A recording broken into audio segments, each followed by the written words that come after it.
Okay, I think we can start, basically. So, first of all, I would like to welcome you back.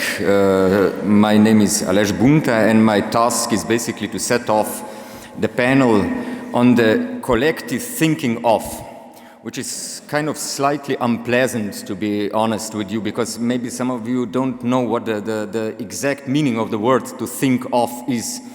It actually means to achieve an orgasm by act of thinking. So, I mean, for the rest of the conference, okay, but thinking of collectively, this is slightly unpleasant in front of my spiritual leader and my dog, actually. So it's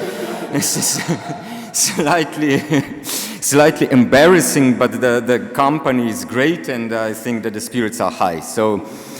Collective thinking, and this is now a serious concept. From the first moment on, one of the major emphasis of our project was given to the problem of collective thinking. So basically, I think that the answer is very clear. Why collective thinking in a project regarding which is meant to make reason or produce some reason out of the crisis. Political thinking as such is in a way essentially a form of collective thinking. That's the essential reason why we gave so much emphasis on this. One can obviously produce political theories on her own, but collective thinking as such is something that needs to emerge among us. It's basically something that is authorless, or even if there was an individual author, political thinking in a way needs to lose this author. But tomorrow in the final discussion we will return to this question, so there will be more opportunities to share our views. But first of all, we must pose a question: what can actually be described as collective thinking? And I'll be trying to answer this question through a brief presentation of some key concept of our next guest. Namely, even though what you see in front of you, a part of me, seem to be 5 persons, and they would arguably agree with that, I guess, at least, the subject that needs to be presented is, as a matter of fact, just one. Namely, the collective that goes by the name of Center for Wild Analysis, or shortly CWA. I'll refer to them also as the Center. They prefer not to be presented individually. The names are not a secret, however, they're also unimportant. They said, so the hint was quite obvious, and I do not see any reason why we shouldn't respect their will. And since CWA's arguably most crucial achievement up to date was the development of a highly original and really elaborate theory on collective thinking, one may say that what appears in front of us, or better of you, is not only the 5-headed author of a theory on collectivity, but also thereof successful example, a proof that the whole thing actually works. So first of all, in order to clarify things a little bit, I'd first like to produce some sort of abstract and deliberately inconclusive definition of collective thinking. A collective thought is basically a type of thought that can emerge only insofar it is co-articulated in between at least 2 or more individual subjects. This does not mean that these subjects necessarily think the same, nor does it mean that thinking as such should be understood in terms of internal dialogue, as it is the case in Plato's definition. Both of these descriptions do not really befit CWA's theory. The sole emphasis, at least for now, lies on the fact that the type of thought defined as collective thinking can in fact emerge, such as it is, only insofar at least 2 subjects were constitutively included in the process of its completion. In other words, a collective thought is existentially determined by its inherent intersubjective condition. Now, obviously, there are weaker and stronger perceptions of collective thinking, and the Center are representatives of the strong version. So what do I mean by the term strong version of collective thinking? Following the center, I will try to define it in the following way. At a certain point in time, a thought emerges within a group or a collective which, despite the fact that none of the individuals constituting the collective can at that precise moment properly articulate its meaning, nonetheless retains the status of objective certainty among these same individuals. Now, the center, called the subject of this type of surplus objective knowledge that belongs to the collective only, the spirit. This is obviously not so surprising given the facts from the history of philosophy. What is perhaps more surprising is the fact that they don't derive their concept of spirit from Hegel, as one would probably expect, but rather instead grasp it and define it as the missing link of Kant's categorization of certainty, consisting of the triad opinion, knowledge, and belief. The spirit, and I'm talking obviously now about the spirit as defined by the Center for While Analysis. So the spirit is in essentially temporal as well as transcendental or even operationally moral category, I'd say. In principle, it designates the very specific time when the individuals constituting a collective must presuppose that despite the fact that none of them knows the answer for a specific, for instance, political or for instance, ecological problem which drew them together in the first place, the collective as such is already aware of the possibility of a radical change. So despite the fact that none of them know the answer, they at least need to presuppose that collective as such has already some sort of collective awareness of the possibility of radical change. So this is the spirit necessary for the collective thinking. Now, this loyalty to the collective knowledge may well resemble faith. Center for While Analysis, though, claim, and this is a crucial turning point, that what is at stake here is exactly the opposite of the type of certainty that is characteristic of faith or mere belief. Namely, if belief is defined by Kant as subjective certainty without any objective certainty, the spirit, as they say, presents the opposite structure, the objective certainty without any subjective certainty. This, however, does not mean that the withdrawal of subjective certainty presents the reverse type of weakness that befalls upon belief. What is characteristic of belief, its weakness, its basic weakness, is that it entirely consists of subjective certainty which lacks any sort of objective ground. But on the other hand, the spirit, defined as, I quote, objective certainty, does not lack its subjective ground, but is rather a form of objectivity that exceeds the subject. It is a certainty that the subject can be part of without being able to provide it or master it. End of quote. So in contrast to belief, where a subject may be absolutely certain of something, even though he cannot prove this certainty, the spirit thus presents the moment of deliberate abstinence from any sort of subjective judgment except for the collective awareness of the possibility of a change. The spirit is thus formed within the critical momentum of what they refer to as co-hesitation. Now, co-hesitation is a very difficult concept. They themselves actually dedicate a whole chapter in their lengthy book, Sonderklasse, or the special class. And this chapter is entirely dedicated to this concept. And what is crucial to remember is just that, that hesitation is not only opposed to hastiness, but at the same time it's also opposed to waiting, to mere waiting. So there is always some sort of active moment within what they call hesitation. So this hesitation, the active withdrawal from any form of hasty subjective conclusion, is to be understood as the key moment of the collective's formation. I'll return to this point later on. So basically what is important for now is that in contrast to faith or belief, the spirit forms a constitutive period of almost deliberate insistence within a sphere where the subjective conclusions are temporarily suspended in favor of co-hesitation, which is basically the moment when collective starts to emerge. So the collective is formed not by all of its members thinking the same, but rather within a moment of suspension of any subjective judgment. Now, all these concepts, such as spirit or hesitation, remain groundless to a certain extent if one doesn't introduce the one concept around which the whole theory is actually centered. And this is the concept of exposition. Now, the concept of exposition is truly difficult to present, mostly since an exposition is not only a concept, but also a type of event. It is a concept of a singular type of event.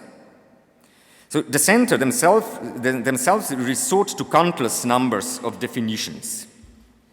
This, however, does not mean that single definitions of expositions were in a way incomplete or insufficient.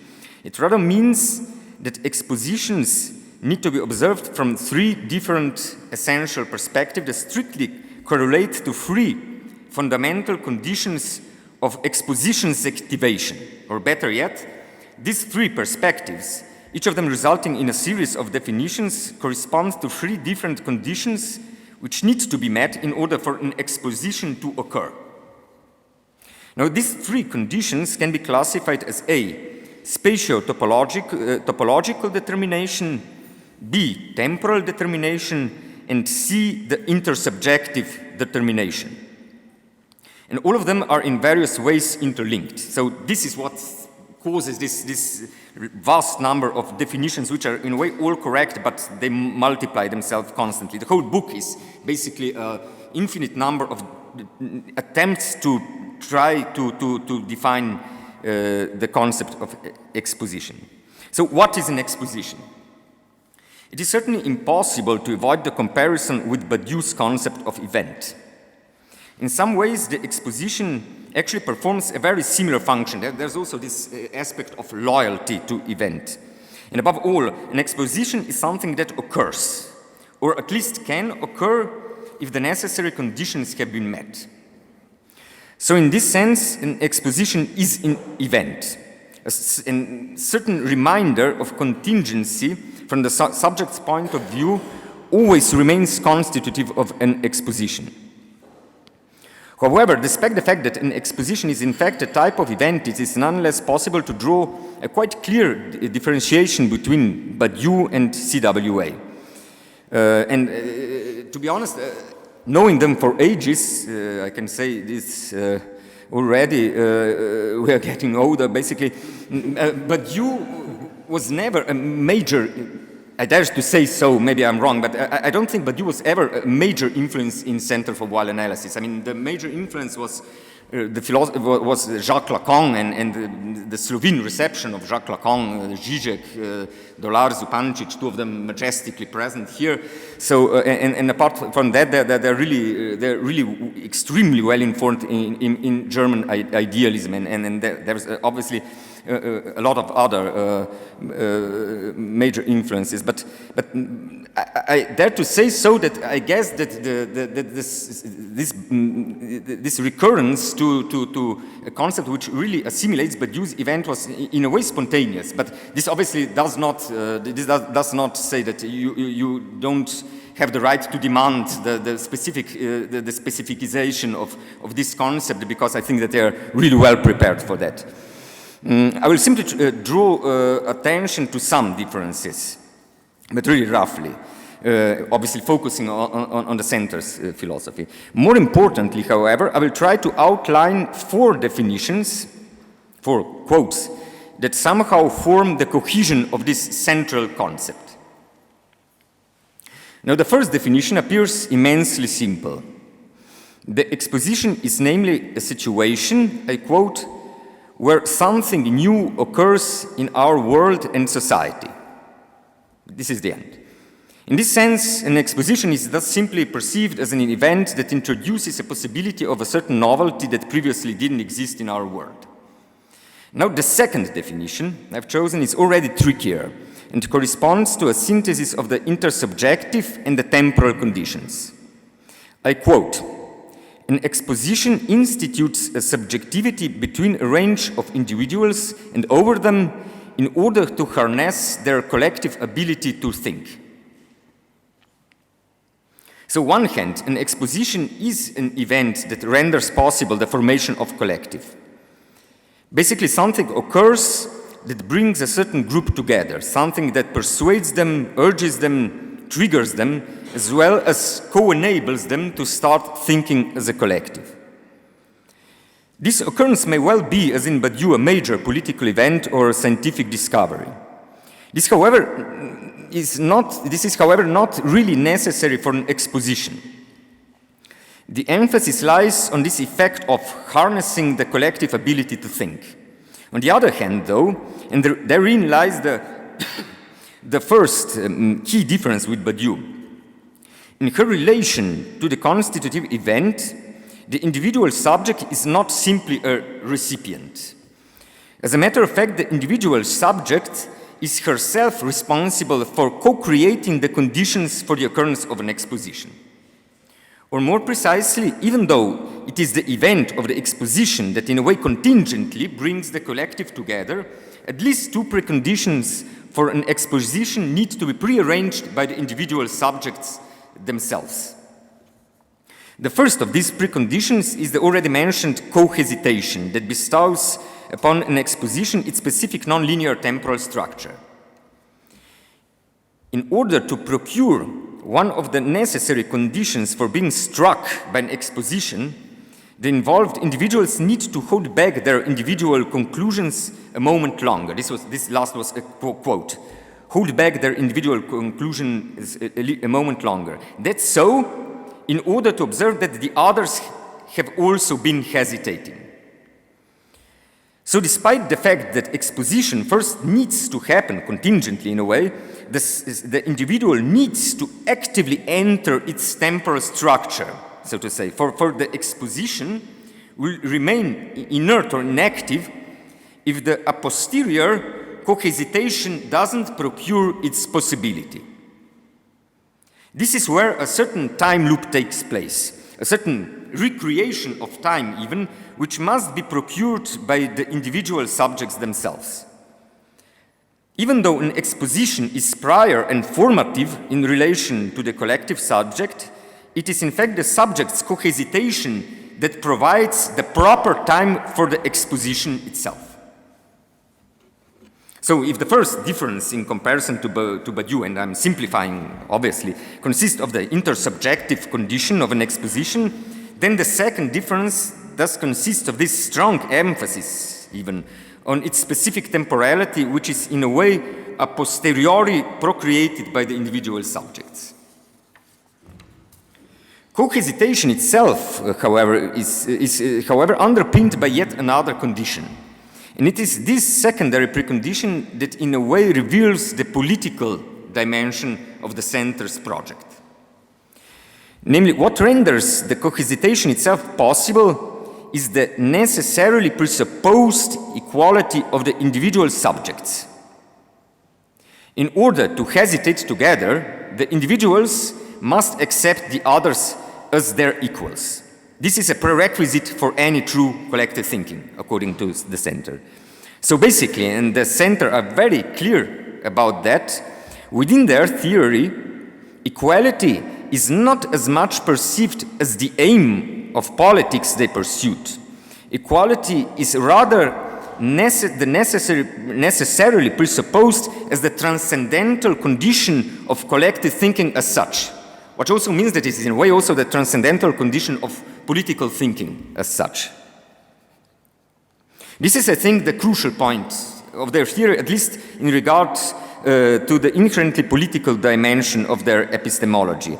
And I think that the status of this immediate equality, or this presupposed equality, is in a way crucial. It's crucial for their theory, and it's perhaps also the most problematic point of the whole theory. And my own question to the center would be basically, what is the ontological status of this immediate equality? Is it in a way a transcendental concept? Is it an ontological concept? Is it something that has some sort of performative dilemma? But we can return to this later on.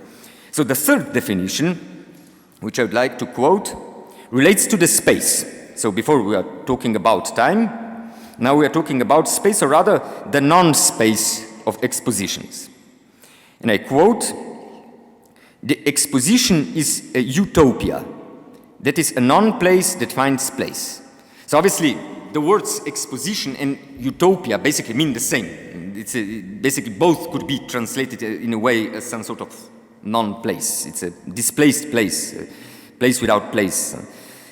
So now if the temporal condition was quite surprisingly in a way bestowed upon the subject, we've seen that it is in fact the individual subject's intervention that constitutes the specific temporality of an exposition. The topological dimension, on the other hand, shows what an exposition actually does to the subject.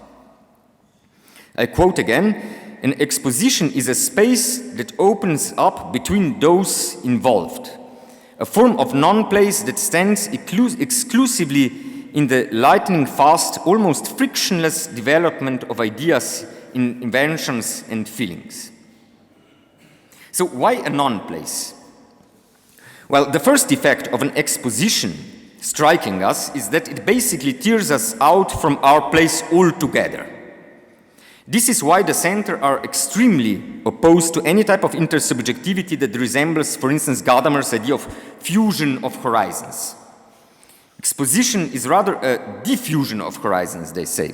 And I quote, "Our personal differences and histories are cancelled out or rendered unimportant while a new common focal point is created between us."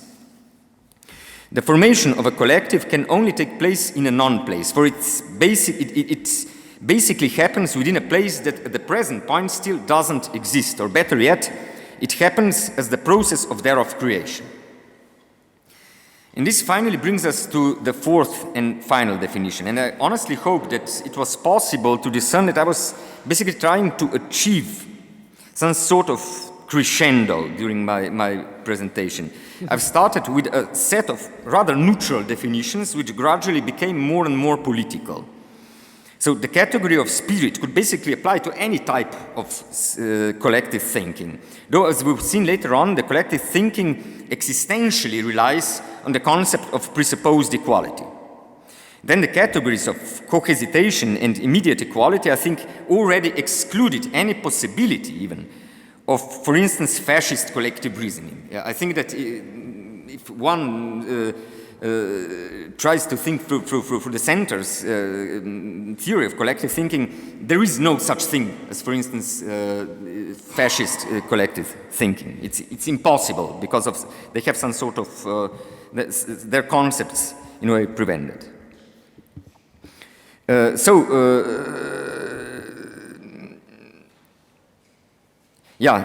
the concept of non-space finally broke the alliance with the usual politically sterile concept of intersubjectivity.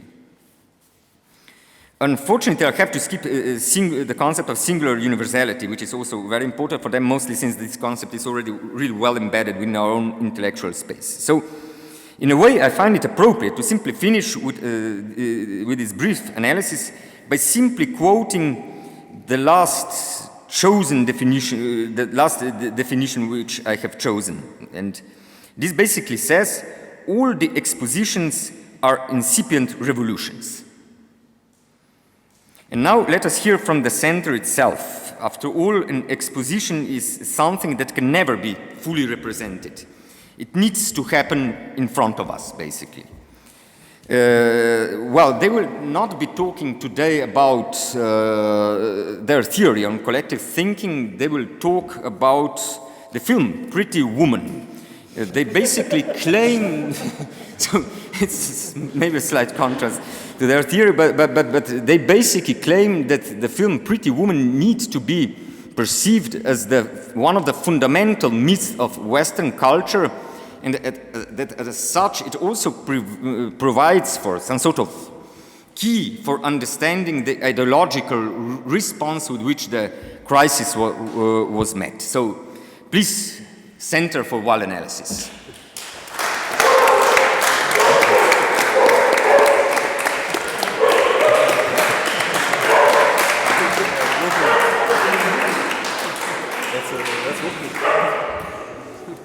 Even the dogs are enthusiastic.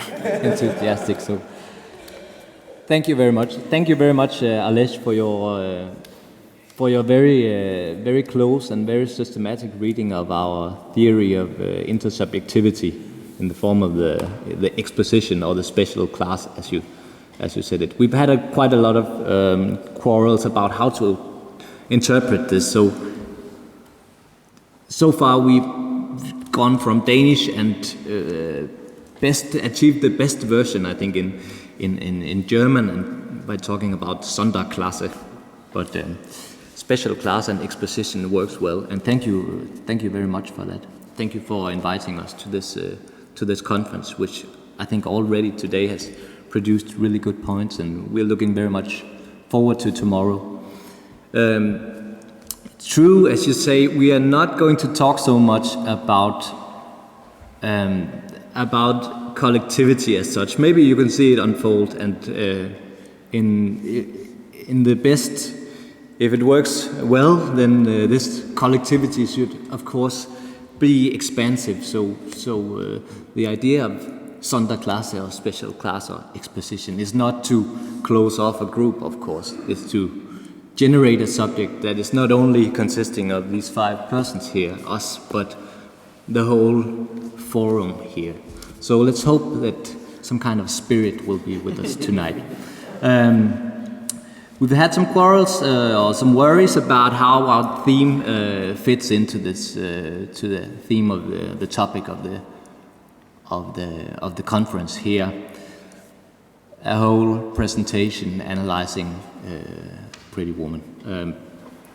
But I think from experiencing some of the presentations today, I think we are sort of feeling comfortable. At least in the sense that our presentation here addresses also a crisis.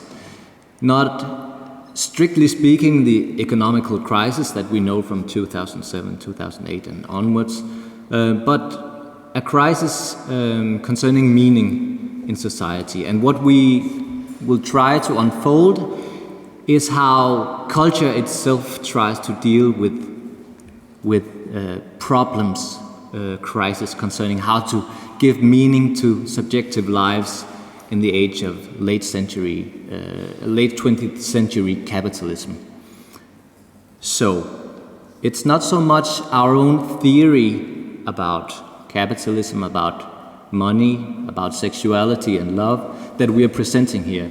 It is an attempt to analyze a specific cultural product in order to see the sort of concealed or hidden or potential theory that is lurking within this cultural product. And that's what we will get on to now.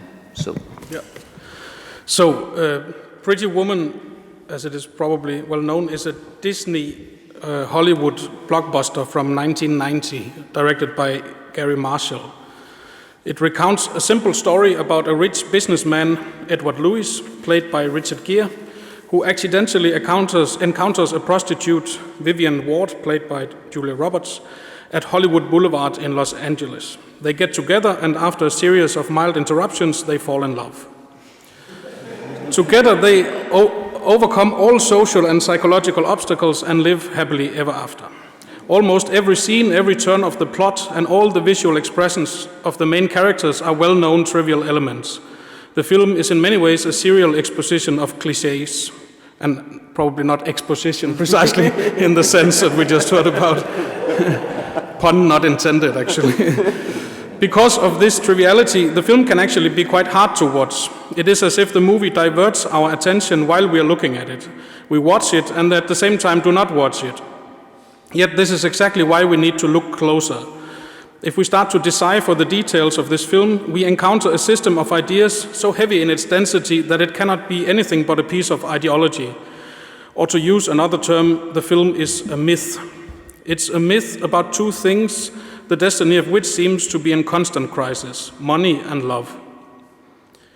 So in order to analyze Pretty Woman as a myth, we take our cue from Alenka Supancic, who in the essential appendix to her book, The Odd One In on Comedy, presents an analysis of the well-known myth told by Aristophanes in Plato's Symposium about the original state of human beings as a rounded oneness. In this state, men were connected as 2 halves of a whole with 4 arms, 4 legs, 2 faces, etc. These creatures were then split up by the gods, and as a result they were condemned to search for their missing halves. As Supantjic points out, this story has successfully usurped the throne of the dialogue, effectively positing itself as the Platonic theory of love. We have become accustomed to think that Plato argued that love consists in the search for our missing half, but as Supantjic also points out, this is wrong in more than one way. First of all, the speech by Aristophanes is neither a central nor a concluding part of the dialogue. The crucial part of Symposium is the speech by Socrates, in which he recounts his own dialogue with Diotima. But second of all, and more importantly, the myth told by Aristophanes is far more interesting than its reception tells us. Aristophanes, in fact, tells us that the unfortunate creatures immediately found and clung to each other after having been split up, but that this recreated unity was far from a happy one. On the contrary, it meant death, as the two halves clung to each other so desperately that they could do nothing else, and thus stopped eating and withered away.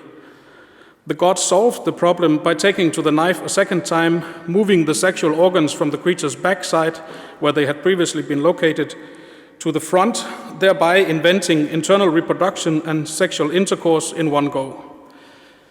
In that way, the embrace of split halves suddenly produced something, pleasure. It produced, in Plato's words, the quote, satisfaction of intercourse, after which they could stop embracing, return to their jobs, and look after their needs in life, unquote.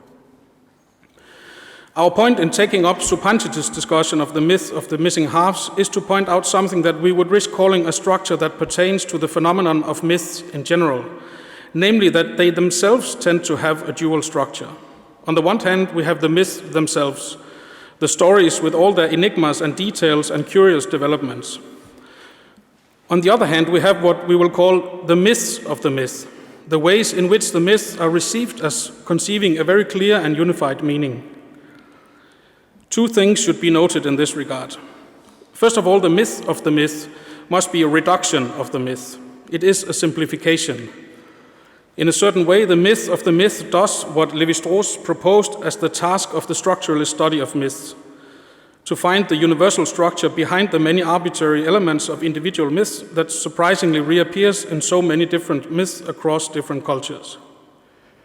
Second of all, the myth of the myth must be part of the myth. We should not allow ourselves to think that it is simply an external structure that has been forcibly imposed on an originally free mythical construction.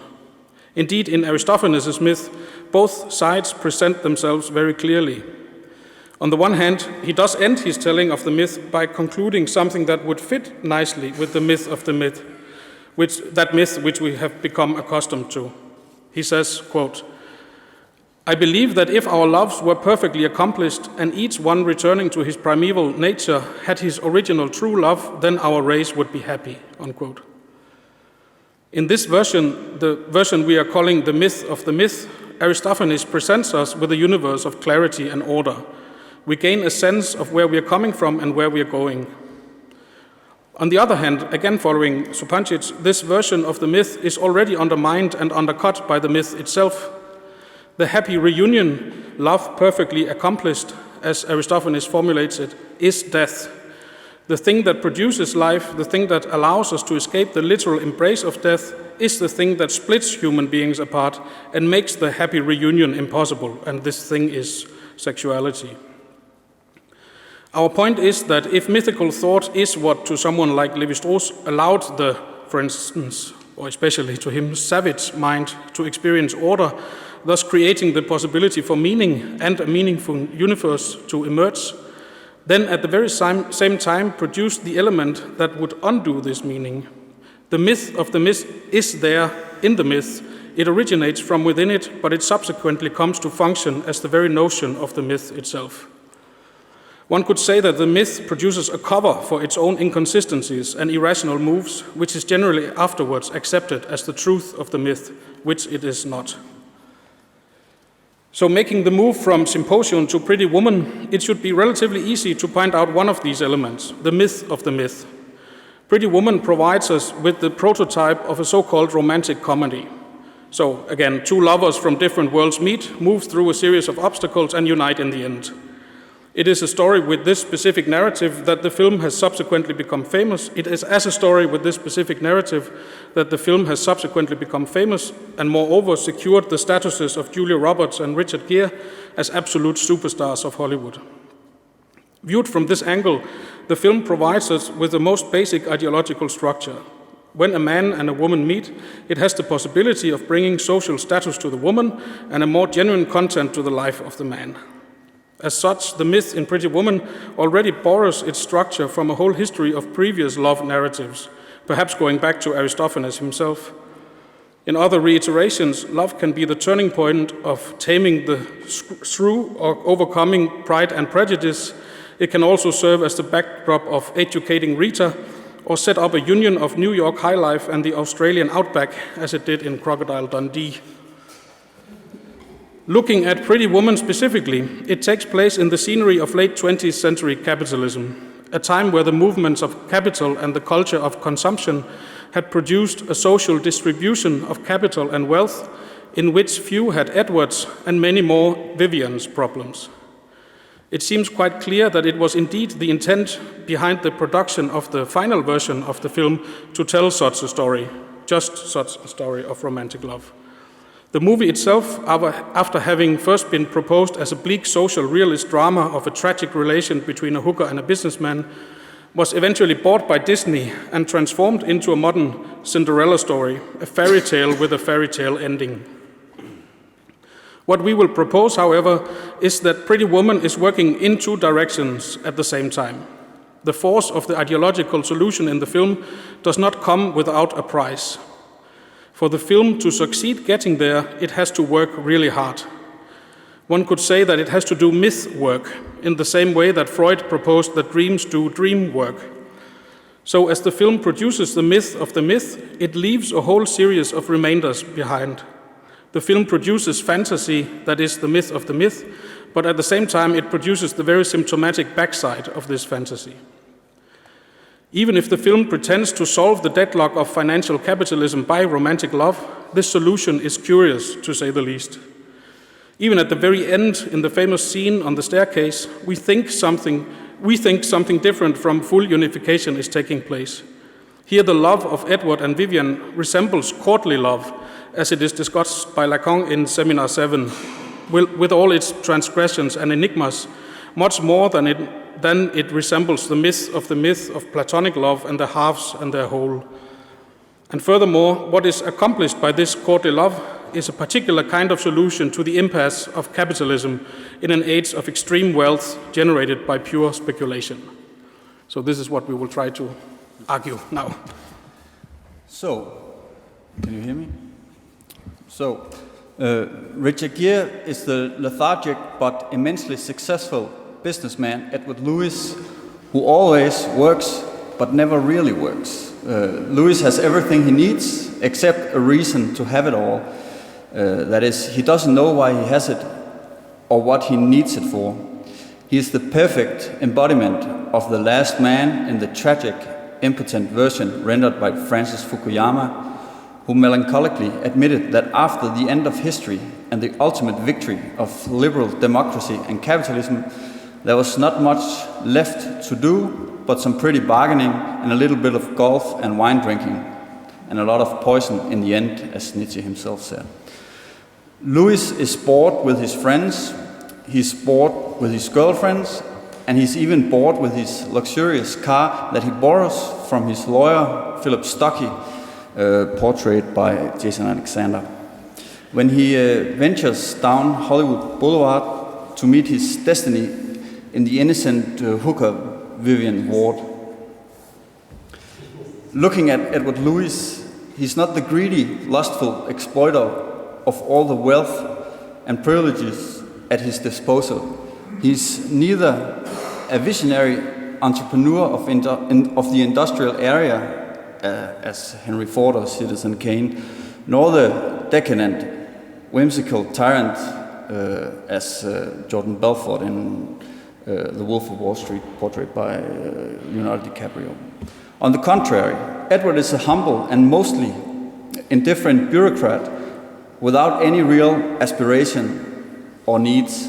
He just wants things to go smoothly and profit to continuously increase for a very long time, even after making the acquaintance of Vivian, who becomes the pure source of love and good times. He remains unmoved. And initially Richard Gere was in fact told in the beginning of the shooting of the film by Gary Marshall, the director. He was pulled aside and the director said, no, Richard, there's only one who moves in this movie and the other one is not, and guess who you are? And that was too much discouragement for him because he was not acting at all.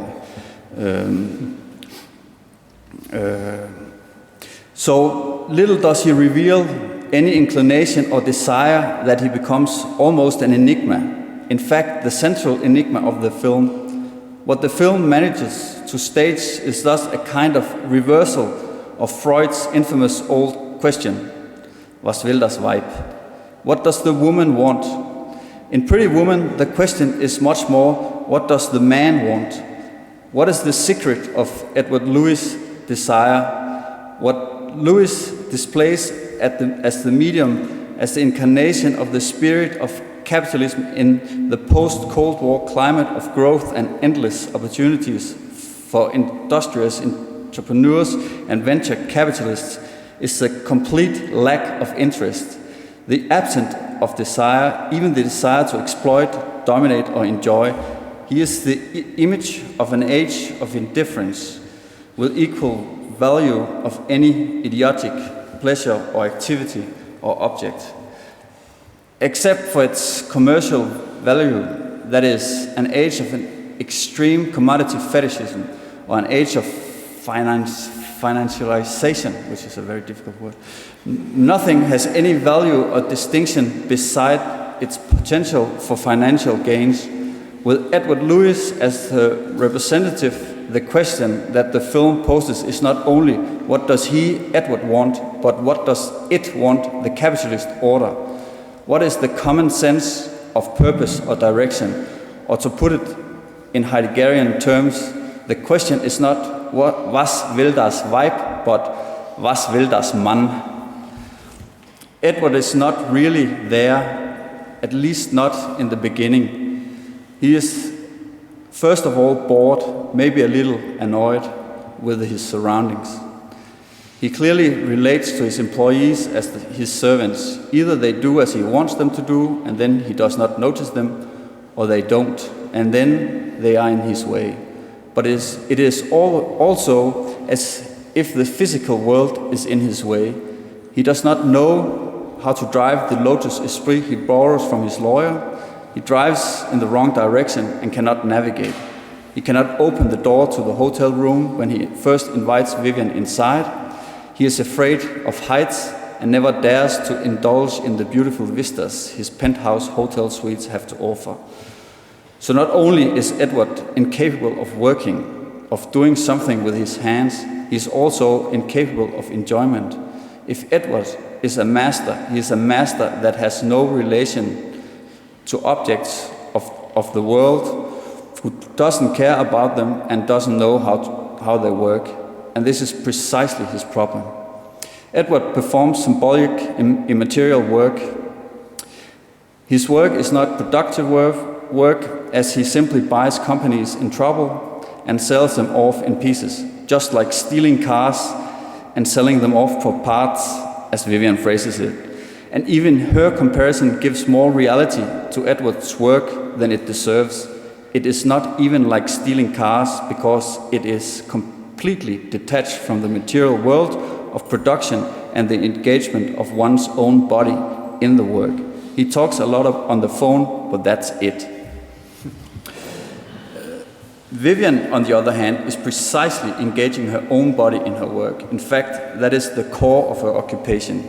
She not only works materially by producing objects, but makes her very own body itself the object of production. It is what she sells. Work it, work it, work it, as her prostitute friend Kit DeLuca shouts when Vivian wriggles her way towards the approaching cars at Hollywood Boulevard. The film attempts a sort of balancing of these two extremes, the pairing of the immaterial, middle-aged, half-bored man with the perfect-bodied, young and fresh, kinky and naive prostitute, who is best represented as we see her from her first appearance on the screen by her ass.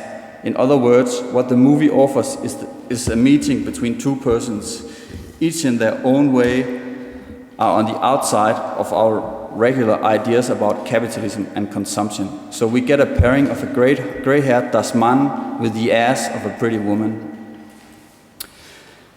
Okay, but how does one get the attention of das Mann? As mentioned, Edward sees the world and its occupants as servants that can either ease or obstruct his tedious and boring way in the world.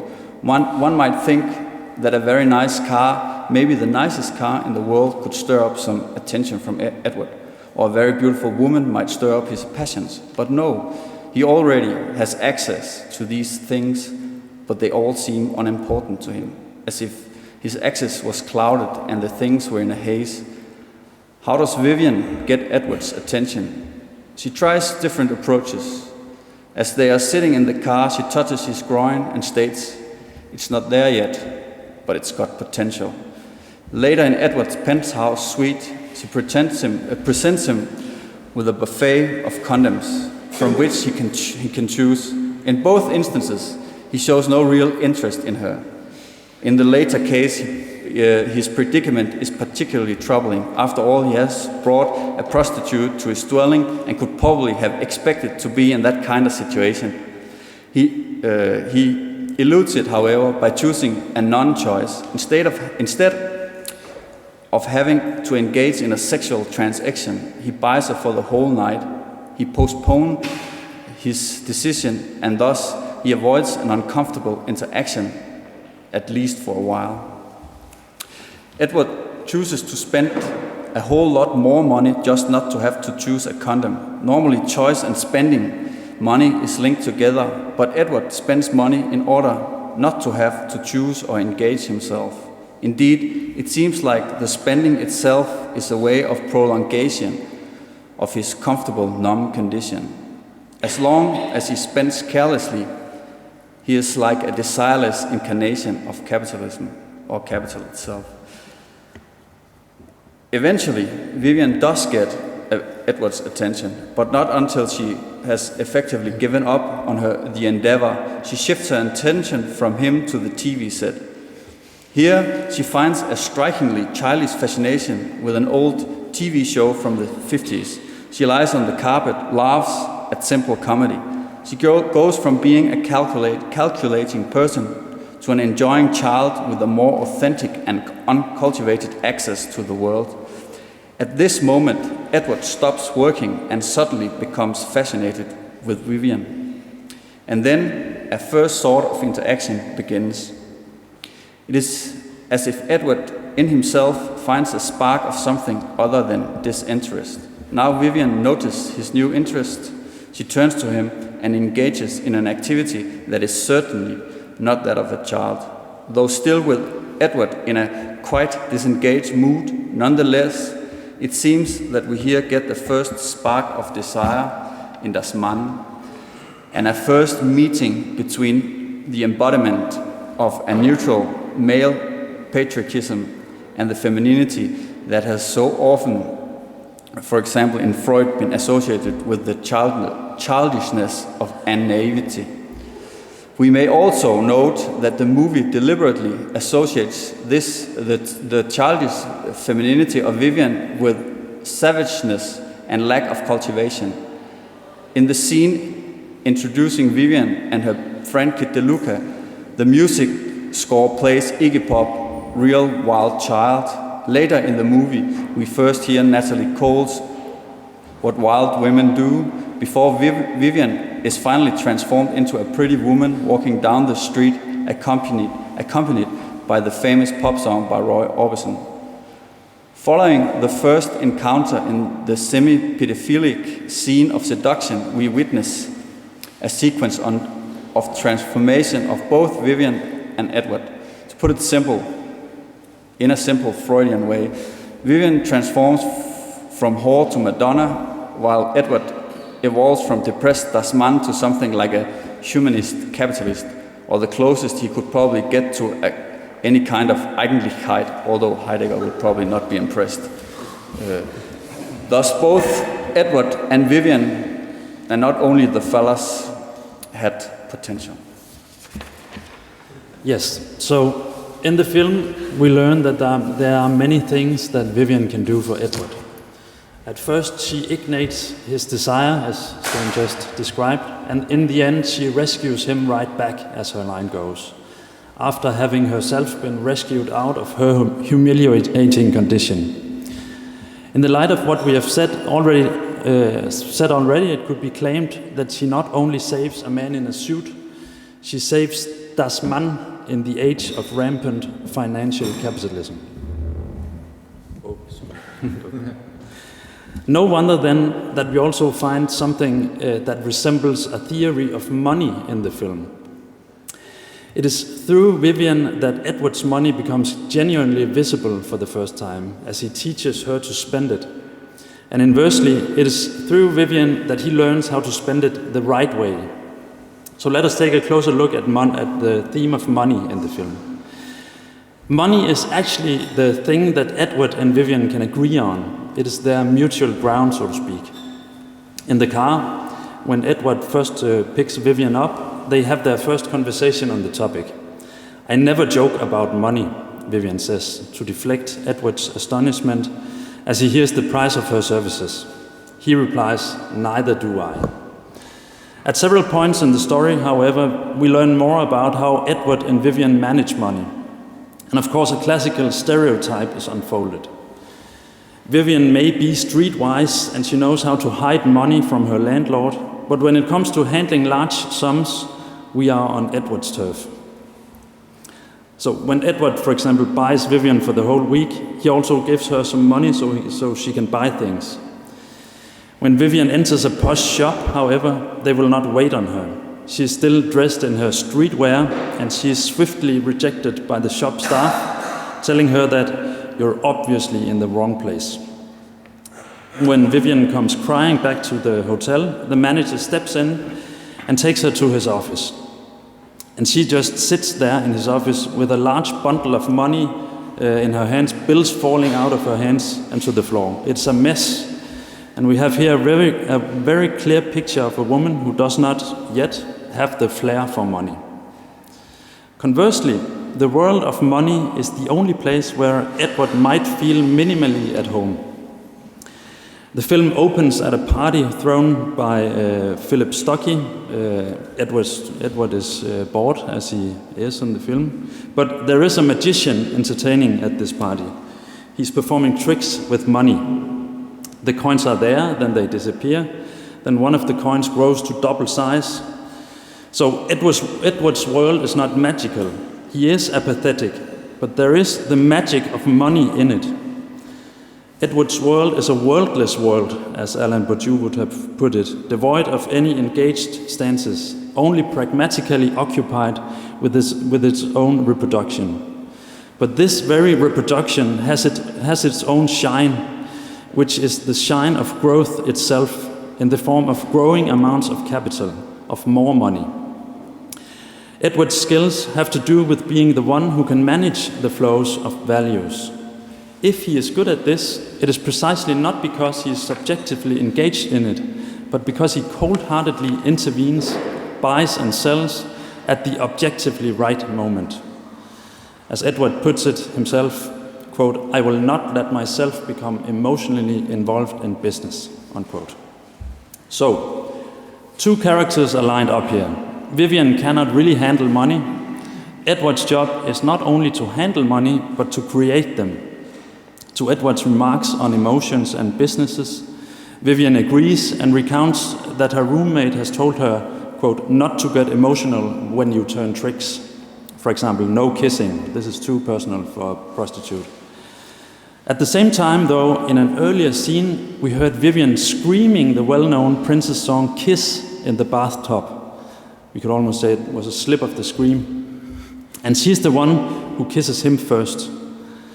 In other words, If she cannot control money, it has to do with her overabundant potential for enjoyment. She cannot help finding spontaneous enjoyment, which is in stark contrast to the joyless life of Edward. But money is the ground that Edward and Vivian share. It is their common ground, and it is on this ground that the narrative both begins and ends. But each of them follow quite different paths from beginning to end. Edward guides Vivian along the path from really wild child to pretty woman. Vivian guides Edward along the path from Das Mann of financial capitalism to the Eigentlichkeit of courtly capitalism. We'll come back to this, courtly capitalism. The problem is, however, that Vivian, in a way, has to be at both ends of her path in order for her to serve as Edward's guide. She must both take the role of the natural youngster, the real wild child, for him to be turned on, and as a pretty woman, for his world to add up in the end. A very large part of the narrative of the film thus has to do with shaping and polishing this pearl that Edward found. A process which is not without certain elements of very humiliating social violence. The central scene of the film, and this is the scene where Vivian is made into the pretty woman and this theory of money is presented, is the scene where Vivian goes shopping for the third time, this time accompanied by Edward. Edward gives her a lesson in the art of spending money, and inside the store, Vivian undergoes a striking transformation. She enters it wearing the outfit of a prostitute, and when she leaves, it is as if she is dressed in money. Even the shopping bags look extremely expensive. She is reborn. The importance of the scene is underlined by the fact that this is here that we hear the Roy Orbison track for the first time. Vivian's ass was introduced with Iggy Pop's Wild One, but here comes the music of Pretty Woman. And this scene is kind of like the culmination of the film, at least in our interpretation, so we should just spend a few minutes watching it. Yes. I am Mr. Hollister, the manager. May I help you? Edward Lewis. Ah, yes, sir. You see this young lady over there? Yes. Do you have anything in this shop as beautiful as she is? Oh, yes. Oh, no. No.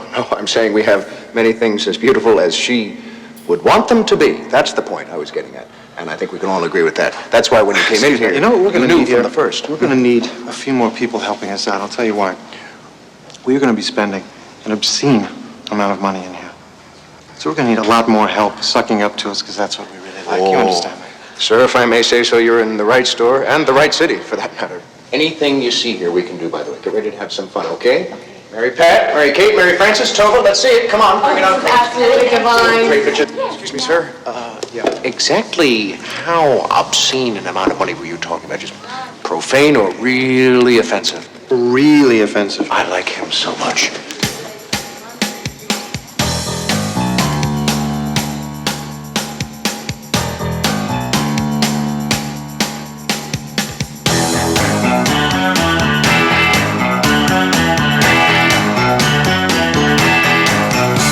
Sir, Mr. Lewis, how's it going so far? Pretty well, I think. I think we need some major sucking up. Very well, sir. You're not only handsome, but a powerful man. I could see the second you walked in here, you were someone to reckon with. Hollister. Yes, sir. Not me. Her. I'm sorry, sir. I'm sorry. How are we doing, ladies? Oh, Edward, where the hell are you? The word's all over the street. Morse is gonna raise your offer, pal. He's countering.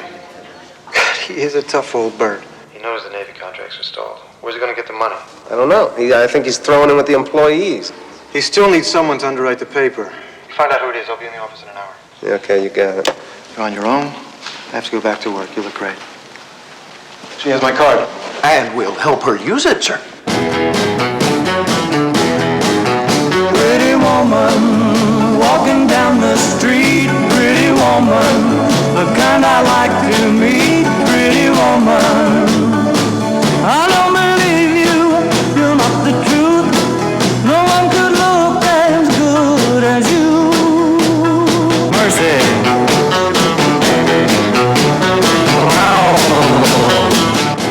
would love that tie. Would you give her the tie? The tie. Take off the tie. Give her the tie. The tie. He really wants to do this. He would go crazy Give her about the this tie. He really Who would. ordered pizza?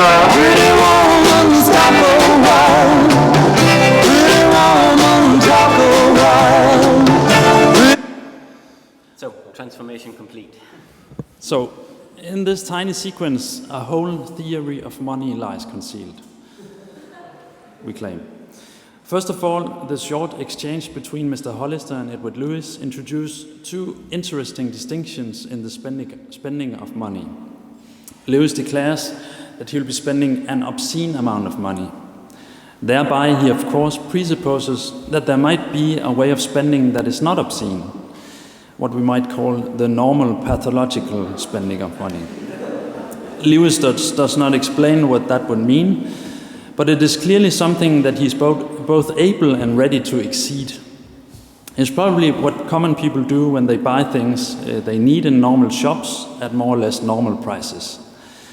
The obscene amount of money thus relates to a kind of excess, a conspicuous consumption that goes beyond one's actual needs. It relates to a spending too much. Secondly, however, Mr. Hollister needs to clarify whether Lewis means a profane or really offensive amount. So that is, within the realm of obscene amounts of money, he distinguishes between the profane and the really offensive. Lewis confirms that he means the latter. He's taking the obscenity of money head on. Mr. Hollister should prepare for a tour de force of money spending. It seems that this tripartition in the realm of consumption, i.e. in the ways of spending money, non-obscene, profanely obscene, and really offensively obscene, mirrors a tripartition in the realm of production, that is, in a Marxist perspective, on the side of the forms of generation of value that makes possible certain kinds of relations to money. On the level of normal, everyday forms of non-obscene spending, we find the fantasy of an undisturbed relation between commodities and money. We work and exchange our work for other kinds of work, using money merely as an intermediary, the general equivalent, as Marx called it. 20 yards of linen can be sold for 10 shilling, which in turn can be exchanged for one shirt. This relation between commodities and money is expressed in the relation CMC. Commodities are exchanged for other commodities by means of the general equivalent. In everyday ideology, we in fact seem to live as if this was really the case. We mostly do not doubt in the value of money when we buy groceries. Although, to use a Derridian trope, this innocent and balanced relation to money is in many ways haunted by disturbing kinds of inappropriateness. For example, exploitation, competition, or simply the consideration of whether this really is the right price for the commodity. Therefore, all money is in fact always already obscene, and even the most routinely standardized ways of spending money can sometimes become awkward when we are made aware of this. The obscenity of money, however, becomes an issue when there is too much of it in some sense. And now we move into the obscene spending of money, starting with the just profane obscene amount of money.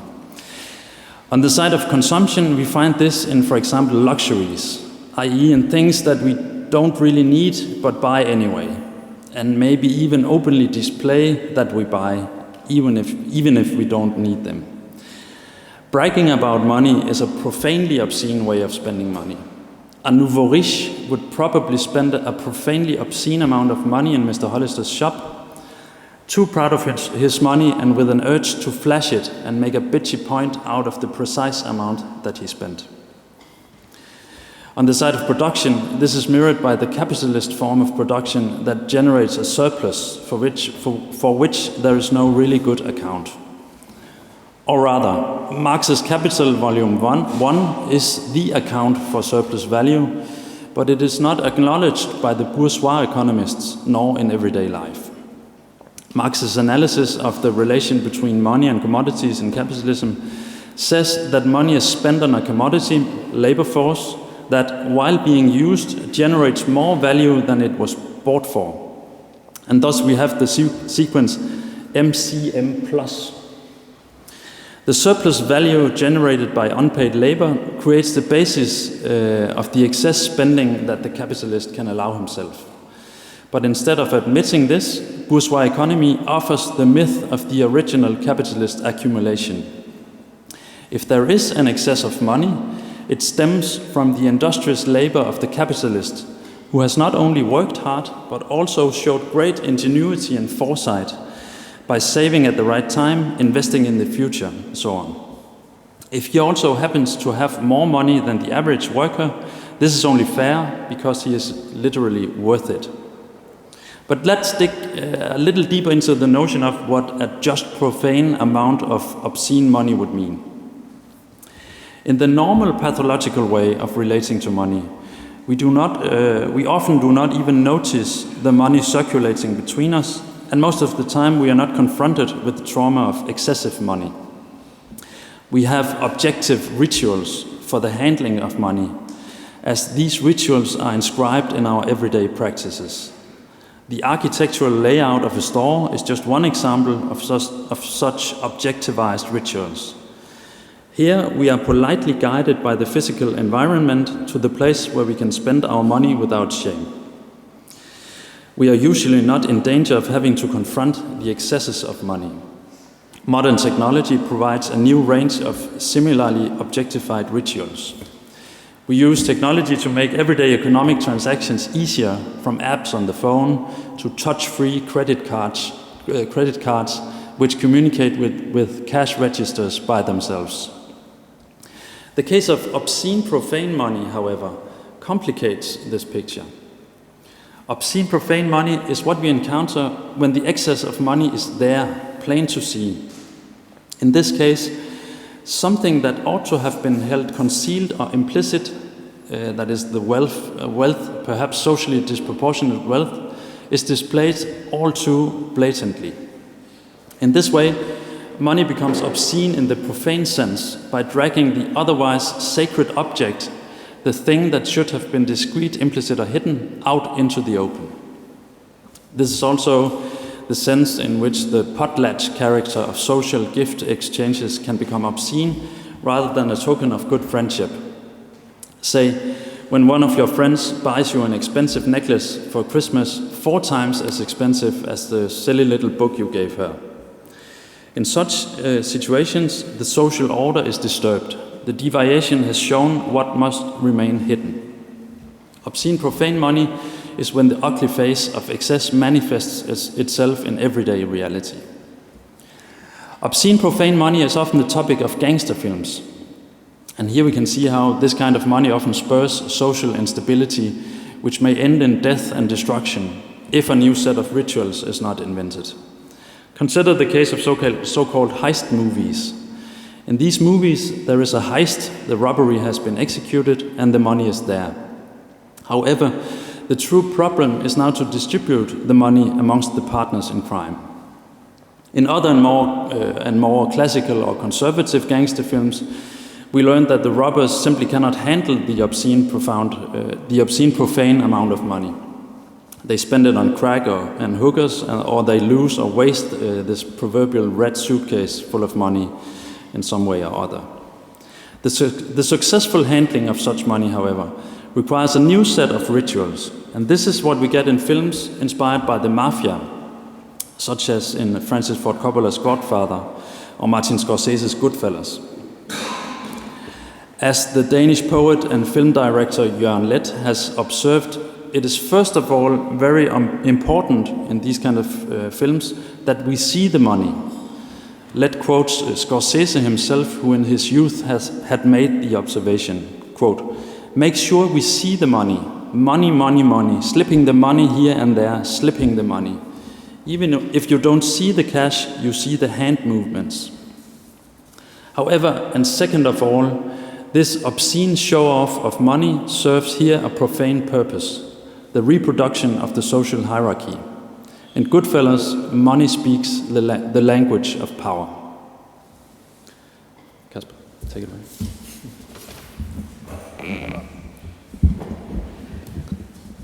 Good. Okay, du styrer den der stadig. Okay. Yeah. So there is the normal pathological way of spending money, and then there is the profane, obscene way of spending money, and they each require each their ritual. But how to distinguish then between obscene money that is profane and obscene money that is really offensive? What is described by this distinction? To be sure, both kinds of money cause social disturbance, but with the really offensive money, this is taken to another level. No matter how destructive, obscene, profane money can be, it can still be handled, at least potentially, as Brian just said, by taking the form of a profane object available to touch or experience. This money, at the very same time, obfuscates its own obscene kernel. The money is there, it can even be counted. Profane money is manifested as a physical object. It can be a large sum, but it is always limited still. So no wonder that Mr. Hollister, in the scene, buying scene here, the shopping scene, no wonder that Mr. Hollister is hoping for something more than profanely obscene money. That is something more than what is still on the level of the tip, like when you give the waiter a tip. No, what Mr. Hollister wants is really offensively obscene money. Before we enter into the discussion of this kind of money, let us just again reflect on the category of obscenity that the film somehow claims goes for the money of the rich. The taxonomy of money begins with obscene and followed by a further distinction within this concept. This is in fact very central. We could have expected Edward to be just as bored with his money as he is with his life in general. From this perspective, money would just be like digits on a computer screen, pure symbolic entities and curves going up and down. But in the shop, we suddenly see that Edward's money has an almost real side. Here, money is referred to in the register of the excessive, of the obscene, of the too much. Here, a Marxian approach to the excess of wealth must be complemented with a Freudian approach, which somehow relates excess directly to obscenity. In a Marxian approach, what should be explained was how the capitalist could succeed in amassing money. It was there before, it will come again. How to generate surplus value, how to produce, and so on. In a Freudian approach, the problem is how to manage money. For instance, the miser in Freud's characterization of personality type. The miser will have a tendency to keep his money to himself. And Freud linked this directly with the symptom or with the practice of holding one stool that children can exhibit when they learn to control their body. However, shit must come out at some point, just as money must be spent, especially when it comes to a really offensively obscene amount of money. And in Pretty Woman, Vivian facilitates this need. The really offensively obscene amount of money must logically exceed the profanely obscene amount of money. And on the side of production, it must, by analogy, somehow exceed the logic of capital in the MCM plus circulation, generation of surplus value. Maybe it's this excess, which we see here on the bottom level, where money is invested or infused into other money in order to generate more money. Maybe it's this excess that emerges in the film as the postmodern capitalist form of money. Namely, the kind of money that is not even based on the unfair exploitation of the worker, but on the generation of money out of nothing, or more precisely, the generation of money from money itself. In financial capitalism, it is money itself that is put to work, and thus we find an expansion of the circular logic of money generation in capitalism that could be expressed as MMM plus, surplus value. Money generates more money.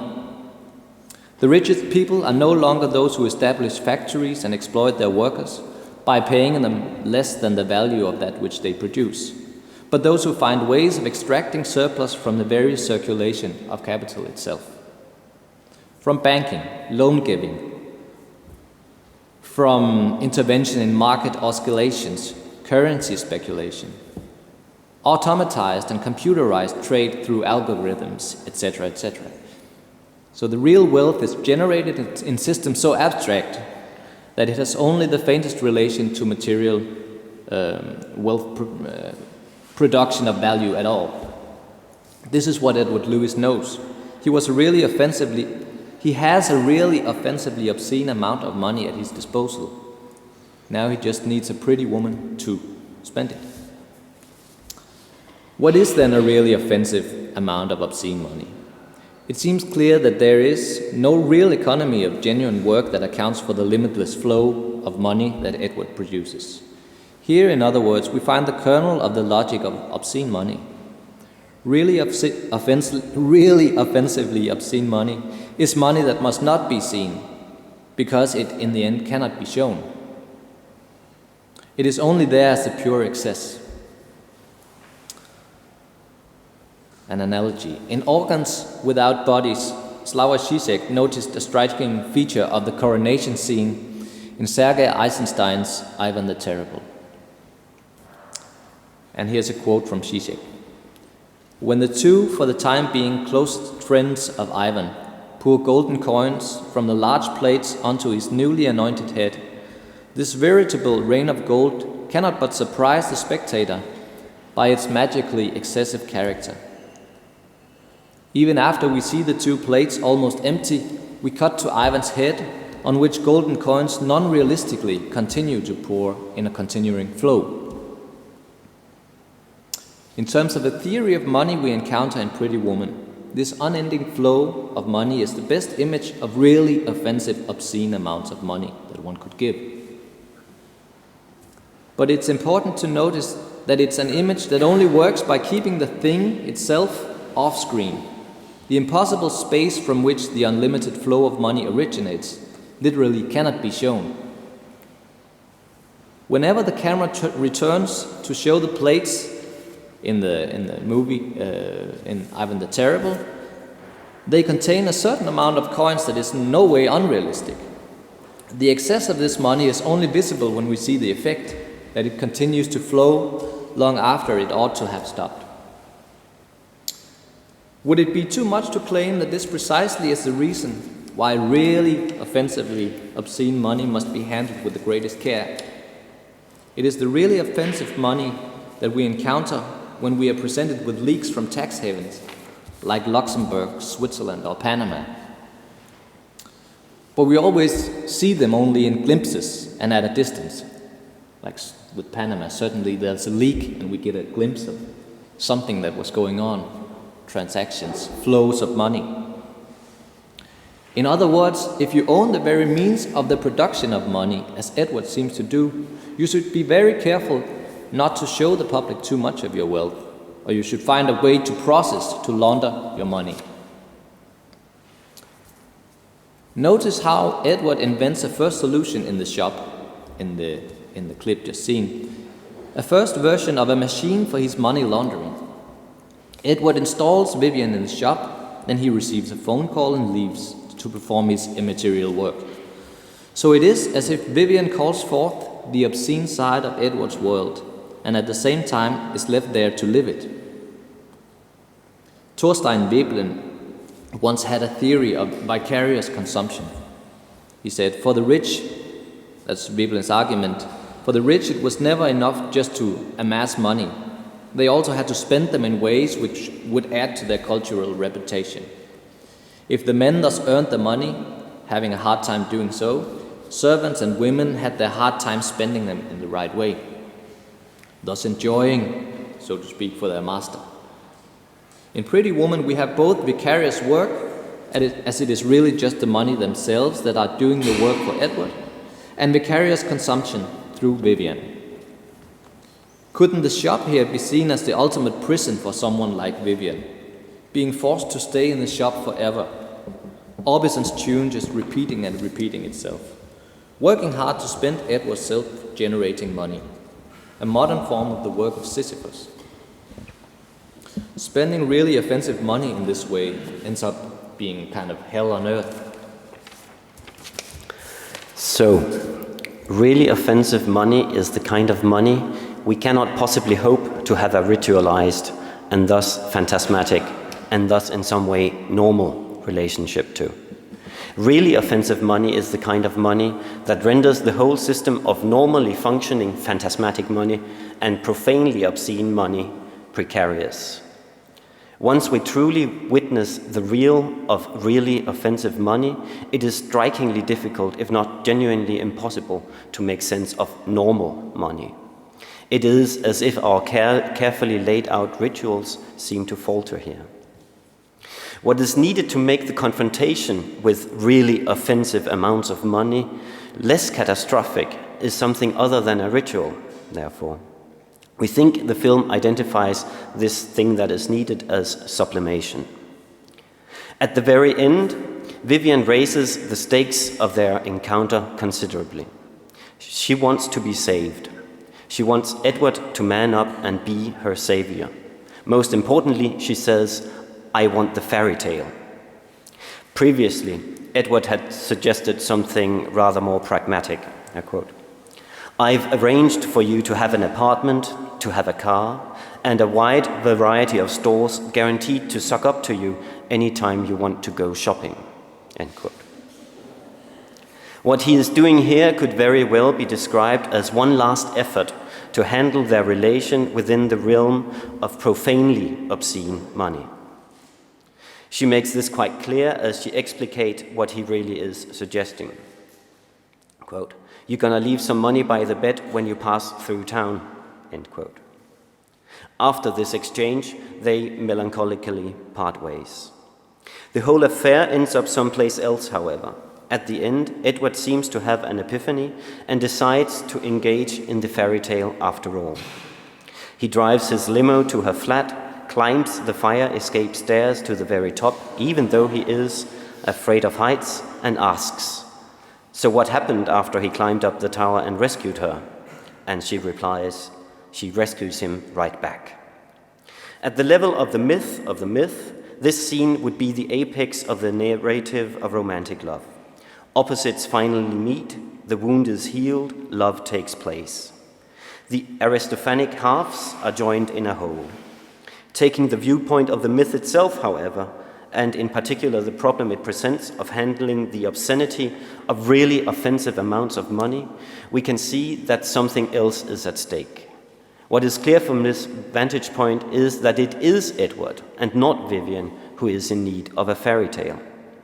What he needs is for her to take up a very specific position. Instead of being placed somewhere in the realm of normal ritualized interactions, she, in the end, is raised to the dignity of the thing, which precisely would be the formula of sublimation Lacan presents in Seminar 7 on the ethics of psychoanalysis. Vivian ends up as a sublime object, a princess, a lady, something that not only wants a fairy tale and gets it, but which is a fairy tale character. In the context of Seminar 7, Lacan analyzed sublimation by introducing, among other things, the poetic tradition of courtly love. When we argue that Pretty Woman gives us an image of courtly capitalism, this is, of course, where we find our inspiration. First of all, the fairy tale Vivian establishes bears a striking resemblance to Lacan's notion of courtly love, and second of all, the image of courtly love seems to be linked to the notion of capitalism unfolded in the film. So, courtly love was a tradition of unhappy love. The troubadour poets wrote songs of longing for the lady, the object which must be posited out of reach. As Lacan puts it, "It is impossible to serenade one's lady in her poetic role in the absence of the given that she is surrounded and isolated by a barrier. Courtly love is poetry that needs and establishes barriers." Given that Pretty Woman, at least at the level of the myth, is a film about overcoming barriers, barriers between rich and poor, between refined and base, between man and woman, it may seem strange to conclude that we end up with a story of courtly love. But, we believe, at least, this is only the case if we remain at the level of the myth of the myth. At the level of the myth, which we have been trying to unfold throughout this presentation, there is more to say. Throughout the film, Vivian is being molded. Edward takes care to educate her. She must stop fidgeting and get rid of her bubble gum. If she had followed his directions, she would have probably ended up a more refined version of herself. She would have gained character by learning all the little rituals that give life a little extra pleasure, such as taking a private jet to see an opera, while still adding her somewhat naive charms to his life. If the film had continued along this line, then we might have been able to say that their union did actually resemble the proverbial halves making a whole. But instead, at the end, she leaps into a demand for the absolute. She demands the fairy tale. She literally believes that she deserves to be raised to the dignity of the thing, that she should be made a princess, or what in the tradition of courtly love is called the lady. Once she is in fact elevated to this level, however, she does not gain character, but rather loses it. She becomes the sublime object that rescues him right back. The film, in fact, draws a very clear picture of how their life will unfold from that point on. They would get married, of course, as princesses and princes do, but where would they go from there? The film tells us this in very clear terms. He would go on to build ships, great big ships in his new company, which builds ships, warships for the US Navy, no less. He would thus become an ethical capitalist of sorts, who is in touch with the real economy, who does not merely make money out of nothing, but contributes to the building of the nation. She, on the other hand, would move on to become the CEO of the Edward Lewis Scholarship Fund, which she invented herself in her final conversation with her friend Kit DeLuca. Yes, that's everything. I'll meet you downstairs. Thank you. You look so dopey. San Francisco's not that great, you know. It's bad climate. It's foggy. It's unpredictable. I'll wear a sweater. What are you gonna do there? Get a job, finish high school. You know, I got things I can do, you know. I used to make pretty good grades in high school. Yeah, I can see that about you. I can see that.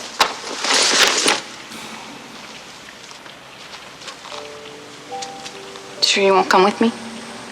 And leave all this? Not in a million. Come here.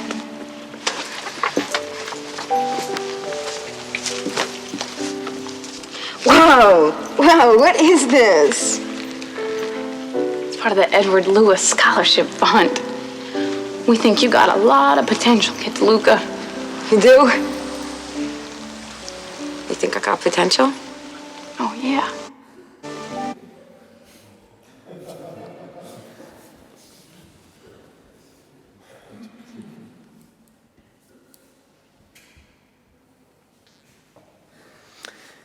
In an earlier conversation between them, Kit to Can I just say, of course, this scene was just before he then finally arrived at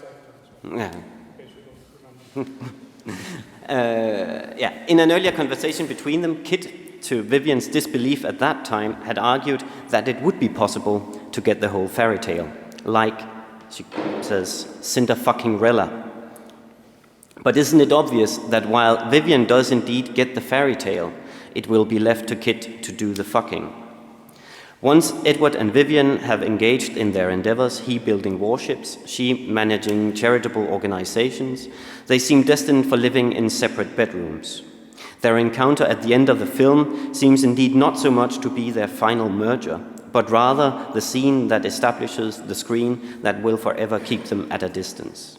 After this scene, Vivian Ward will forever be the CEO of the Edward Lewis Scholarship Fund, not only a pretty woman, but a lady. Courtly capitalism is thus not simply the same as what has been called philanthrocapitalism, or ethical capitalism. It adds the dignity of the thing, a sublime dimension to capitalism, which covers up the really offensively obscene amounts of money in circulation. Not only is Bill Gates, for example, spending money to do some good in Africa, but he is putting his wife, Melinda Gates, in charge to secure a lady's touch in the projects. One almost imagines her training for this, left alone in a UN office with Mr. Hollister to try out new kinds of vaccine, gender equality initiatives, data collection and registration, etc. As Gates said in an interview a couple of years ago, it is his wife Melinda and his mother Mary who never stopped pressing me to do more for others. In the good old days of industrial capitalism, we often heard the slogan that behind every successful man there is a woman, i.e. the one taking care of the children and the cooking. However, today this slogan must be turned upside down and go something like this. In front of every successful man there is a pretty woman. And this woman should not just be a trophy wife, she should be a lady, untouchable in her ideals for a better world.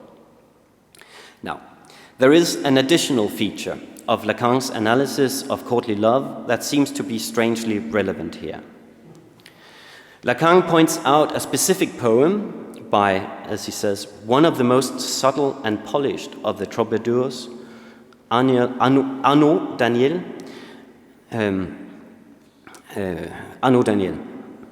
This poem is worthy of interest, he says, because it, and I quote again, breaches the boundaries of pornography to the point of scatology. He explains, the case involves a lady called Domnaina in the poem who orders her knight to put his mouth to her trumpet, an expression that is quite unambiguous in the text, end quote. We will be merciful and only quote briefly from the poem itself. Here it comes. He would need a beak and a long sharp one, for the trumpet is rough, ugly, and hairy, and it is never dry as the swamp within is deep, end quote. What Lacan is taking from this poem is a sudden reversal. The dignity of the lady, the screen, functions also as an intense eroticization. The lady serves as a screen to keep us at a distance from the thing itself, and at the very same time, she keeps us enthralled by its cruel power. It would be bold to say that we find this highly sexualized element in the realm of Pretty Woman, but at the very least there is a certain parallel, highlighted by a very specific object. This object is Vivian's ass, which we have mentioned a few times. Throughout the film, it takes center stage. The first shot introducing her to us is a shot of her ass. When she meets Edward, she leans it against the car door while he considers her price. In the suite, she sits on his papers. She places it on the dining table instead of one of the many chairs that are available, as he points out, and so on. Her ass constantly gets in the way. In the central shopping scene, the ass also plays a rather prominent role. Mr. Hollister approaches Edward and asks if everything is all right, to which Edward replies, "We need some major sucking up." Not hesitating the slightest, the manager proceeds by praising Edward in extravagant terms, whereafter he specifies, "Not me, her," and the manager immediately redirects his attention. For he has cleverly realized that as long as he keeps sucking up, as long as he is kissing this particular ass, money will flow from it. A final equation of the movie might thus be formulated as follows. As long as the ass is being kissed, the money will keep flowing, and Edward will have a reason for continuing to amass his really offensive amounts of money. The world is in its place, all is well. At the same time, it is as if this gesture manifests a continuous cleansing or polishing of the pretty woman, or rather her ass, in the sense that she maintains a glow of happiness and pure, almost sacred enjoyment. If Julia Roberts' role as Vivian Ward is the key part of the film, her ass is really the key body part of it. It thus comes as no surprise that Vivian's ass is not portrayed by any old ass. It is indeed portrayed by a very, very famous butt double, namely Shelley Michel, who has been described as a body double and an ass model extraordinaire, and who also has replaced the likes of Kim Basinger, Madonna, and Sandra Bullock on screen. Vivian's ass thereby shares an important trait with the figure of the lady in courtly love. Lacan argues that because of the depersonalization of the lady, which follows from the fact that her defining characteristic is inaccessibility, because of this, it is almost as if there only ever were one lady. Quote, all the poets seem to be addressing the same person. The lady in courtly love is always the same, just like Vivian merges into the lady by losing her character, and just like her ass is literally the same ass as the one of a number of other iconic Hollywood figures. In this way, we begin to fathom how Pretty Woman is very much like the lady of courtly love. This is what it means to be sublimated or to be raised to the dignity of the thing. She, Lady Vivian, is the ultimate fantasy, a screen which at one and the same time cultivates desire and keeps it at a safe distance of the object in question. The sublimation involved in the making of a lady, elevating Vivian Ward to the dignity of the thing, is for this reason exactly what Edward Lewis needed. What Vivian offers is a way of keeping a proper distance to, a way of living with the most dirty of all things, namely really offensive amounts of money. To summarize, in a situation with really offensive money around, capitalism can no longer maintain its status and privileges on the basis of a myth of hard, honest work and savings and planning, what Marx called the original capitalist accumulation. Instead, it needs another one, an additional one, the one of courtly capitalism. Thank you.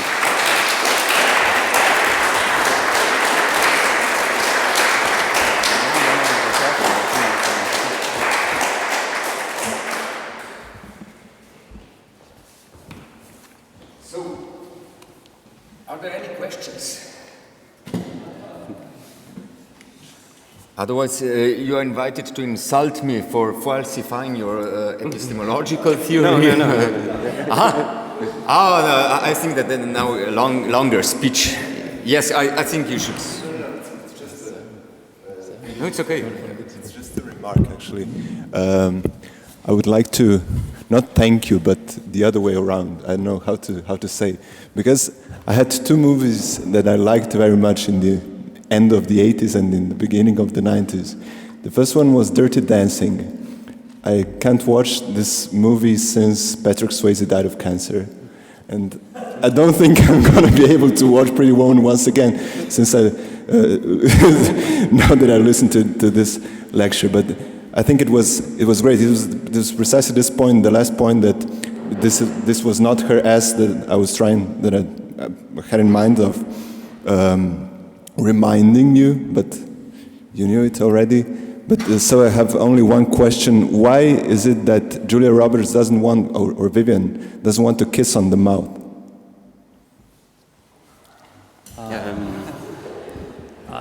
It's one of the finer details of the film that we are discussing now. So. But why she doesn't want to kiss on the mouth? That was the question. Yeah.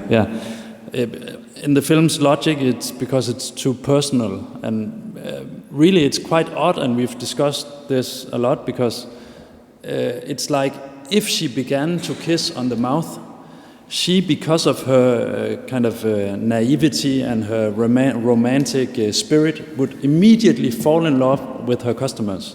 And that's, of course, an absurd fantasy, that prostitutes would immediately fall in love with their customers if they were to engage in kissing them. But this is the logic of the film, I guess. And that's precisely has to do with the nature of her character as being partly infantile, capable of creative, sort of what's called polymorphously perverse forms of enjoyment. So the typical psychological explanation, I guess, would be if you are a prostitute, you don't want to kiss people because you want to remain don't want people to enter your own private sphere. In the logic of the film, it's precisely the other way around. If you started kissing as a prostitute, you would lose yourself into the your customer. Okay, Because you have such an but extraordinary potential for enjoyment. You would just lose yourself. So it's, and in so fact, you could say that's what she does. She's the one who kisses him first.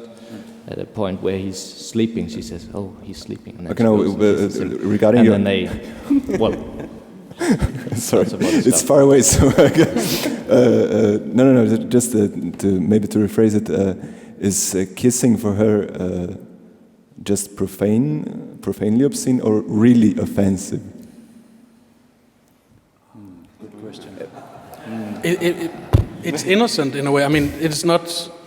It's like Casper said. So the reason why she is not allowed to kiss is because she's supposed to be completely spontaneously naive and innocent. So in that way, it is not even obscene, I would say. I mean, it's like a natural, childish even capacity for pure enjoyment that makes her want to kiss someone immediately when she has any kind of relation to them. So it's not even sort of the fantasy of the happy hooker, but it's even something like a justification of, I would say, almost, rape from the side of the customer. So she would fall in love if she would kiss me. That's why she's not doing it. But on her behalf, I mean, she's not even in this fantasy. She's not even within the obscenity of money in this situation. Maybe her need to kiss covers up for the obscenity of money in this sense.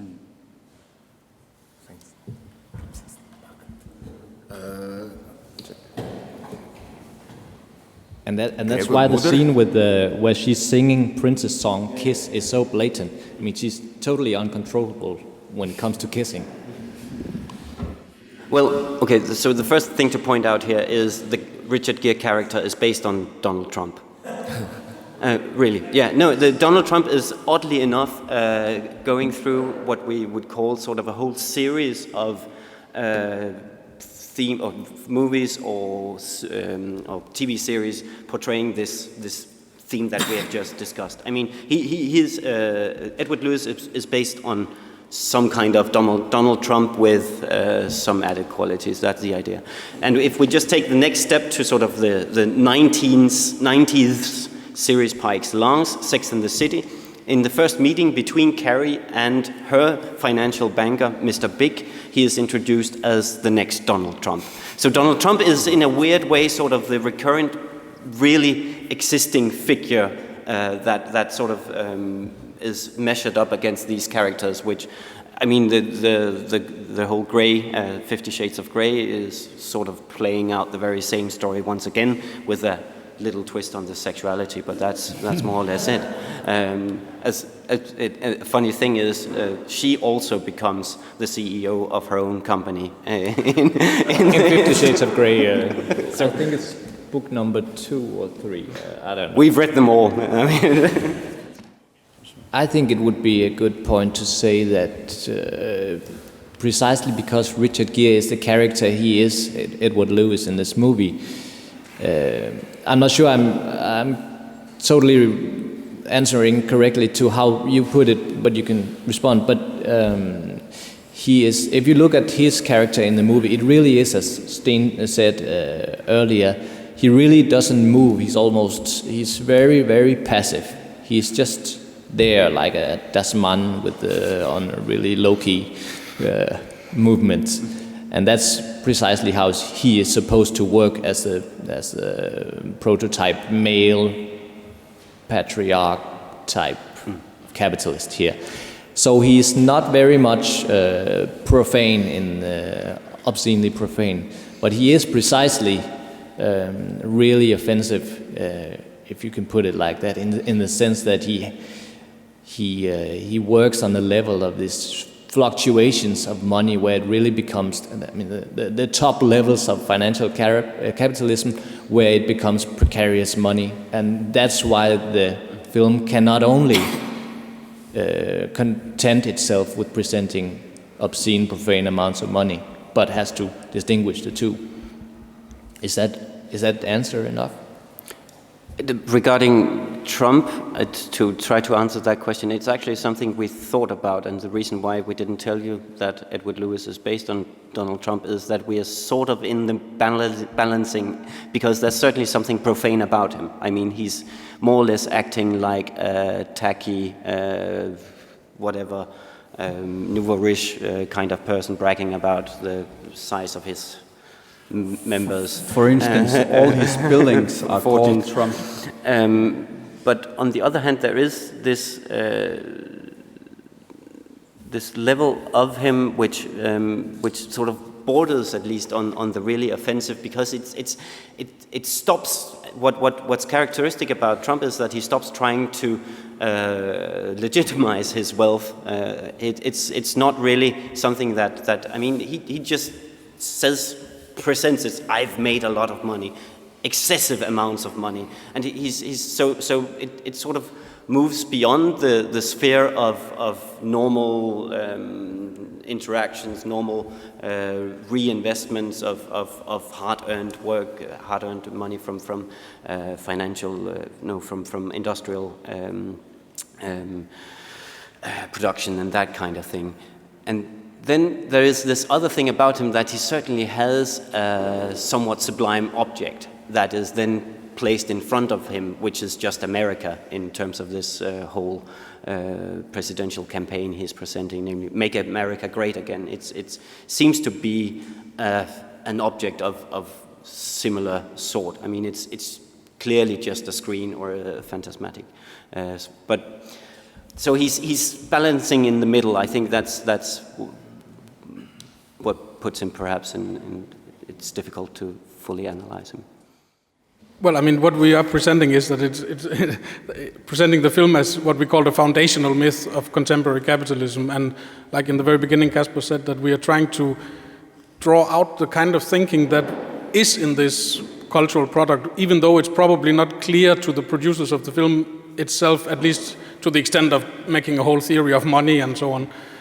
So in that sense, maybe it takes some time before you can see what is sort of the truth about this myth that has been sort of pervasive in many different ways. But could it have been made today? Maybe precisely today it still has a function, even though it is 26 years old now. And that's exactly, I would say,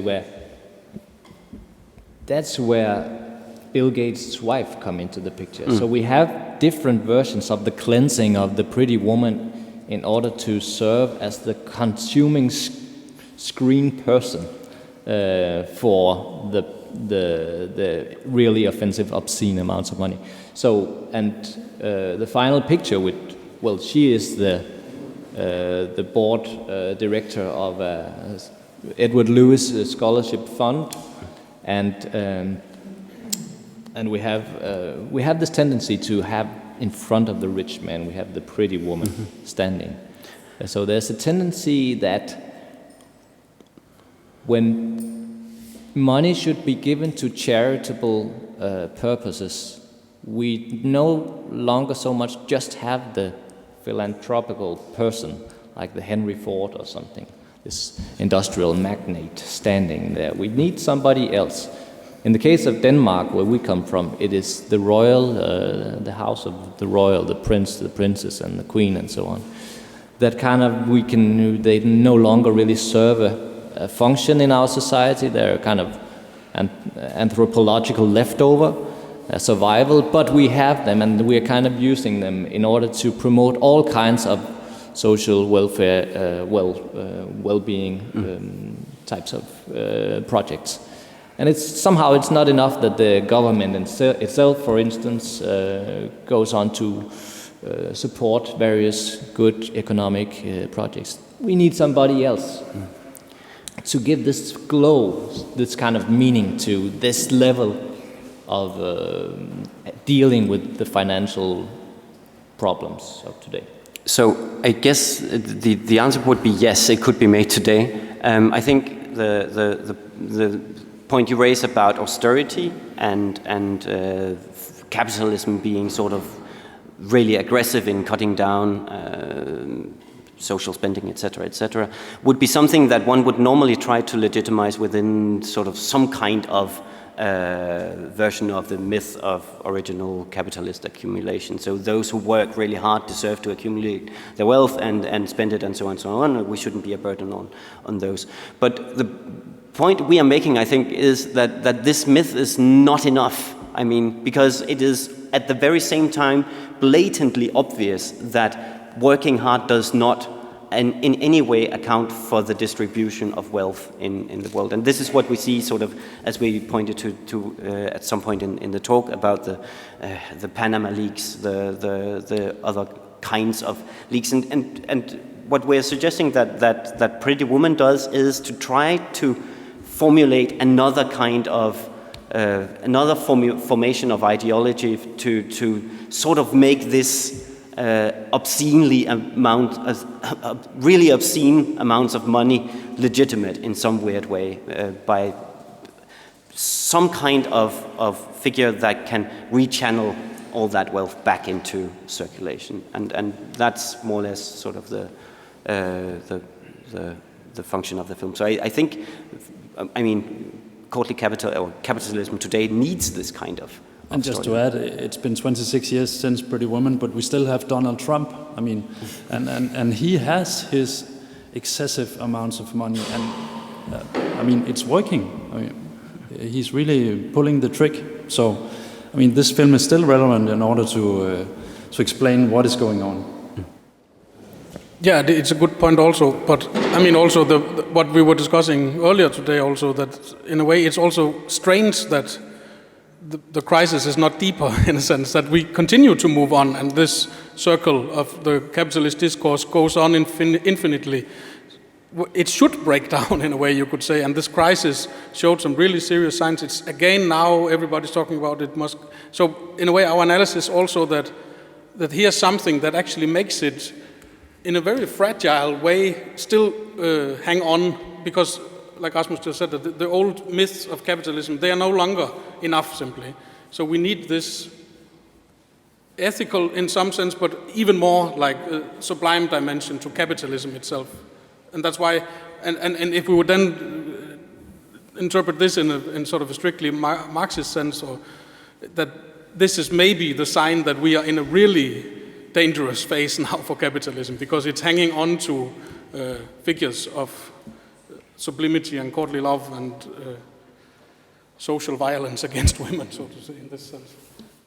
And just one wonderful detail to that. I mean, you put it very nicely that he makes this transformation from one who destroys lives to someone who creates something, which, and the film is blatantly there with this point, which what he creates is more destruction of life. I mean, he literally produces massive warships. That's the project. So it's. I mean, the wonderful thing about the film is that it's so in your face with the lie of its own ideology, and there's something funny about that. Yeah, why didn't he just go on to produce tomatoes or something? That would also be warships.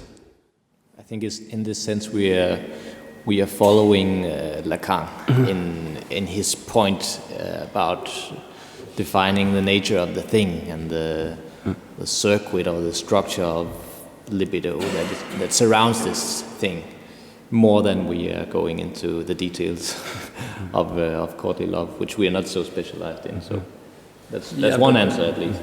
But still, Lacan's presentation of courtly love is not very. I mean, it's not a beautiful image. It's very disgusting, actually. And Rasmus read some passages from one of these poets, and he has to blow her trumpet, and it's very detailed and it's very ugly, actually. So she's raised to the dignity of the thing, but this thing, it's not a good thing. It has its backsides. And I mean, this is what we were aiming at the end of our presentation, but we have to develop a little more on this, I think. But yeah. Can we call it the end, or I guess that we are slightly past beyond the usual hours here, maybe? Let's call it the end. Yeah. Let's call it the end. Okay, it's finished now. Yeah. Thank you. Thank you.